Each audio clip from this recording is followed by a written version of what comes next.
B Ed versus DElEd case update yesterday.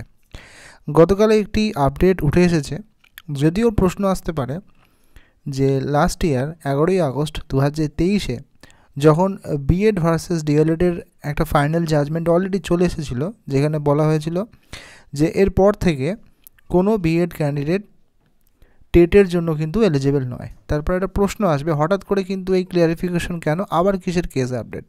বিভিন্ন রাজ্যে বিএডদের বাদ দেওয়ার কারণে, বিশেষত রাজস্থানে একটি কেস উঠেছিল যে যারা অলরেডি ইন সার্ভিস বা চাকরি করছে বিএড যোগ্যতায় প্রাইমারি টেটে বা প্রাইমারি শিক্ষকে, তাদেরকে বাদ দেওয়ার জন্য।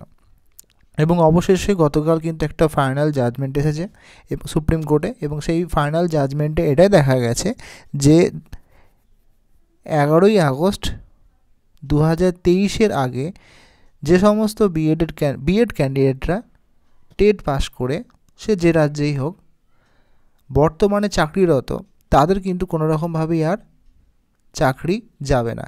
ডেটটা কিন্তু মনে রাখতে হবে, 11ই আগস্ট 2023।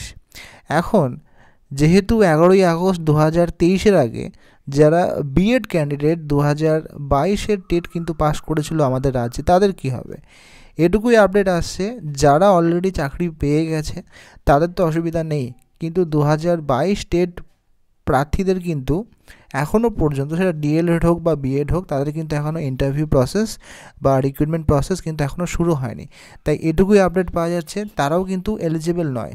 যারা বিএড 2022 বিএড ক্যান্ডিডেট পাস রয়েছেন, তারাও কিন্তু 2022-এর যদি পরবর্তীকালে রিক্রুটমেন্ট হয়, যেহেতু সেটা 11ই আগস্ট 2023-এর পর হচ্ছে, তাই তাদের কিন্তু সম্ভাবনা না পাওয়ার সম্ভাবনাটা কিন্তু নয়। যদিও আমাদের পর্ষদের পরবর্তী সিদ্ধান্ত বা পরবর্তী প্রাইমারি শিক্ষক পর্ষদের ওয়েস্ট বেঙ্গলের পরবর্তী নোটিফিকেশনের দিকে আমাদের দেখতে হবে যে তারা আদৌ এলিজিবল হবে কি না।